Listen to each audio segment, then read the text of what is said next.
The black helicopters are coming to get Greg. Yeah, there was a bunch of them flying around yesterday, at least according to law enforcement. But that is not, what did we say? What did I say? It's Conspiracy Theory Monday. Mm-hmm. Yeah. Walked into Greg Adams, heard Afternoons on Keel 5 till 6. Walked into Greg's office a couple of seconds ago. I said, you want to come?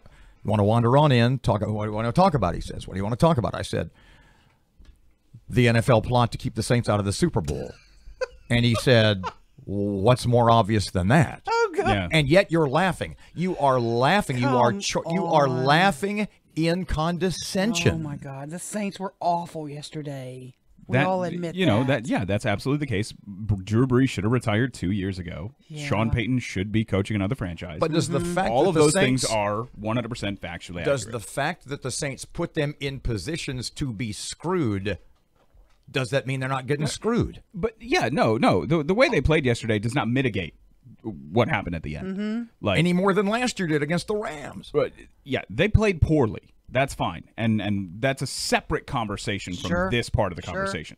This part of the conversation is a clear and obvious agenda from NFL officials, whether it be the ones wearing the whistles on the field or the ones who are in executive suits. Ever since Bountygate, and by the way, timeout, I'm not a Saints fan. Mm-hmm. No, I'm a Detroit Lions fan. I'm a huge Saints fan, so I'm interested. So ever since Bountygate, and I don't know, again, what level of where this is actually coming from, but ever since that point, the NFL has had this grudge, if you will, against the Saints organization. There have been multiple inconsistencies when it comes to Saints games that other teams don't necessarily deal with. And I actually think there's even a deeper, this isn't just about the Saints. The Saints were the obvious target of this specific call yesterday. But there is a deeper sense, and there are other games where these issues happen, because it's clearly the intent of the NFL to get certain teams into certain positions. There's clearly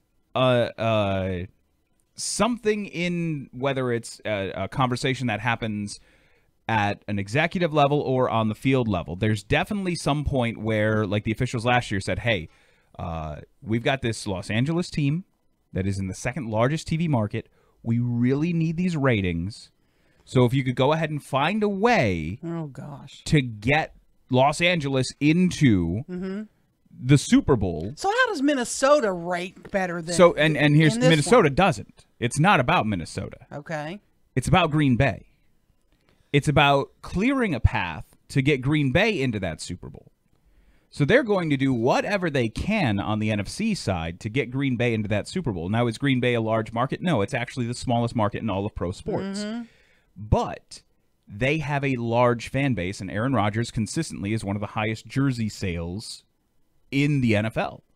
They want that franchise, one of their blue chip franchises, the Golden Children, in that Super Bowl. So they're going to do everything they can to clear a path. She's looking at you like you got two heads. Wait a minute now. If that had been the Saints that scored that touchdown to win the game, and the call had been made, you would be screaming, bad call. No, so people would be pointing out, if the Saints pushed off, if Jared Cook leveled Vikings DB and caught that touchdown for the walk-off win, people would point out, if there was no call, that there was no call. But I think the majority of fans would go, all right, the Saints got their makeup call.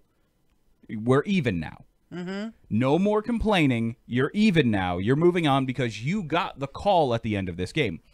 Yesterday's call specifically, or lack thereof, the biggest insult and the worst part of it is that last year the Saints end their season on an obvious no call.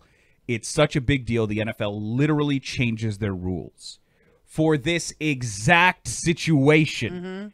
They created a change in the rule book for this exact situation. And they did review it, and to say they didn't. They did review it in New York. Yes, they did. No. Al Riveron comes out after the fact and realizes, oh, wow, we've been caught. Let me just kind of put out a statement. if this is there is no better case for that rule, because by the way, in the game following it, a lot of people didn't watch because they were sick of football after that. Second quarter of the Seattle-Philly game, guess what's called on the tight end for Seattle? Offensive pass interference. Guess what he did? Less than what Kyle Rudolph did. He touched the other player But they and said created during the separation game they with his reviewed hands. it in New York. They did a review in New York. They didn't do it They on didn't the stop field. the game. The But guys they said they sprinted- reviewed it in New York They said quickly they should. and moved on. They said they should be reviewing it. All of the booth analysts said that they should. You watch the pregame show for NBC. Those guys all at the desk are tearing the call apart. You watch the halftime show of the Seattle-Philly game. Those guys are tearing it apart. You watch SportsCenter with Scott Van Pelt after the game. They're tearing it apart. Everybody who are analysts and experts and live, breathe the NFL are screaming the same thing. Sean Payton's not. He Sean said we Payton- lost the game. Sean Payton has PTSD at this point caused by the NFL. This is just what it is. He's got to be to the point. Drew Brees is to the point. Most Saints fans, by the way, I want to say one thing about the Saints fans bandwagon after this, but I think most Saints fans yesterday are to that point now where they're just, this is how it is. This isn't, If we don't win by 40, we're going to get screwed at the end. we're going to get. And that's So where who's going to be in the Super Bowl? You're saying it's Green Bay. Who's the other lock? it's probably, now the AFC, Who's the golden child? usually it's the Patriots. They're gone. But they're out.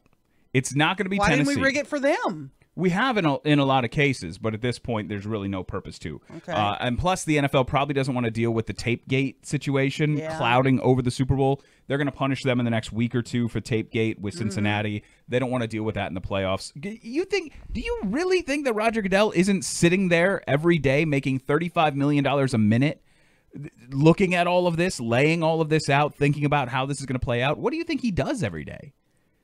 Do you think he's actually out there like shaking hands at a Goodwill? He's not rigging games. He's sitting there saying, okay, which TV markets are available? Houston's a big TV market. Maybe we need to get Houston involved. So I'm going to corrupt all the officials up and down the chain so we get the right teams in. Have you ever met Tim Donaghy? No. Tim Donaghy, the NBA referee who literally rigged games and said all the other officials are also doing the same thing. He blew the whistle on this years ago, but we all turned a blind eye to it because we like our pro sports. I like pro sports, but if I'm going to stick to a predetermined scripted sport, I'll stick to pro wrestling. Yeah. The influence and idea, and by the way, we've introduced a whole new aspect to this that is going to cause more reasons to rig games, considering that sports betting is so big now. Oh, yeah. Do you not think that the NFL has the ability to bet on their own product? Do you not think that there's somebody who's laundering some money for somebody along the way who's, hey, make a couple of bets on this and We'll look it up, yeah. we'll launder the money through this person kind of thing.